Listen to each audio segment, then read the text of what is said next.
Hi friends, welcome to my channel नेहार kitchen and blog. आज के ढेकिया शाक भाजी करब। गैसटा जलाय दिছি আমি দেখুন। তারপর কড়াইটা দিয়ে শাকটা দিয়ে দিছি।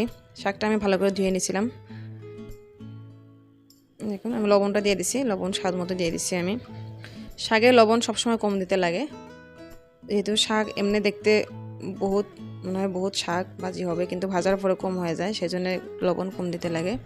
দেখুন লবণটা মিক্স করে দিয়েছি আমি, দিয়ে আমি ঢেকে দিচ্ছি। 2 মিনিট আমি হাই ফ্লেমে রান্না করব। শাকটা আমি সিদ্ধ করে নিব। দেখুন নিচে জল জমে গেছে, দেখুন শাকটা কিন্তু ভালো করে সিদ্ধ হয়েছে না। আবার ঢেকে দিছি আমি 1 মিনিটের জন্য। আমি হাই ফ্লেমে এখনও রান্না করছি। শাকটা মিডিয়াম ফ্লেমে বা লো ফ্লেমে রান্না করলে শাকটা ওভার কুক হয়ে যাবে, সেই জন্য হাই ফ্লেমে দিয়ে দিচ্ছি আমি। দেখুন 1 মিনিট হয়ে গেছে, নেড়ে দিচ্ছি ভালো করে। দেখবো আমি শাকটা সিদ্ধ হয়েছে কিনা। ভালো করে হয়েছে না, সেজন্য সব একসাথে করে শাকগুলো একসাথে করে আবার ঢেকে দিচ্ছি 1 মিনিটের জন্য।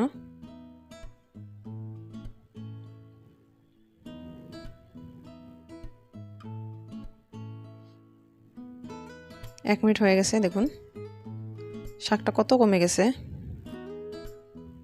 এখন চেক করব সিদ্ধ হয়েছে কিনা। সিদ্ধ হয়েছে, কি সুন্দর সিদ্ধ হয়েছে। এখন আমি জলটা ফেলে দিব, চামচ দিয়ে ফেলে দেবো জলগুলা। চামচ দিয়ে চেপে নিয়ে ফেলে দেবো। দেখুন জলগুলো ফেলে দিচ্ছি। এগুলোকে কিন্তু আমি আগের থেকে জল দিছি না, এগুলো শাকের জল ছিল, শাকের জল উঠে গেছে।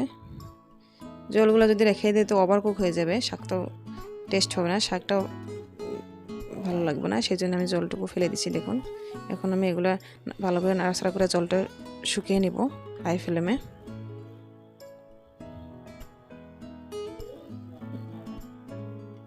নাড়াচাড়া করে দিচ্ছি, দেখুন না হলে তো নিচে লেগে ধরবে, কড়ার নিচে লেগে ধরবে, সেই জন্যে।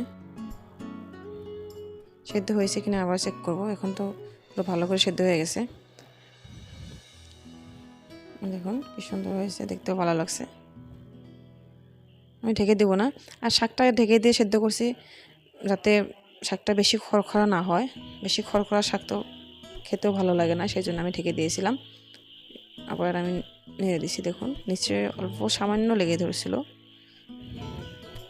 দেখুন এখন আমি সোমবারটা দিয়ে দিব, এক সাইড করে দিয়েছি শাকটা। আমি এরকমভাবে শাক সোমবার দিই। তেলটা দিয়ে দিচ্ছি আমি।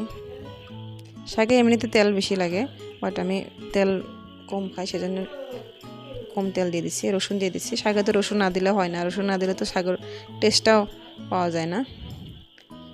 রসুন তো দিতেও লাগে শাকে। রসুনটা আমি ভালো করে ভেজে নিব,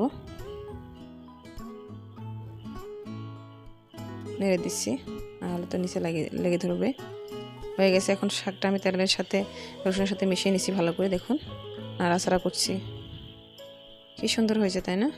শাকটা বেশি খড়খড়াও হয়েছে না, সফট সফট লাগছে। দেখুন কি সুন্দর, খেতেও ভালো লাগবো।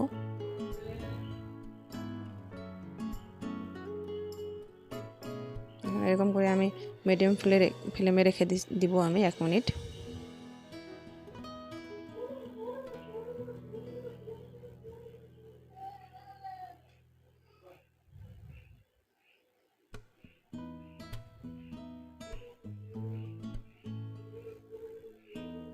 নেড়ে দিচ্ছি আমি ভালো করে। দেখুন নিচে লেগে ধরেছিল, কিন্তু চামচ দিয়ে ভালো করে আমি নেড়ে দিচ্ছি। দেখুন শাকটা এমনিও ভাজি করলে সামান্য নিচে লেগে ধরে। আমার শাকটা অলমোস্ট হয়ে গেছে, ভাজি হয়ে গেছে।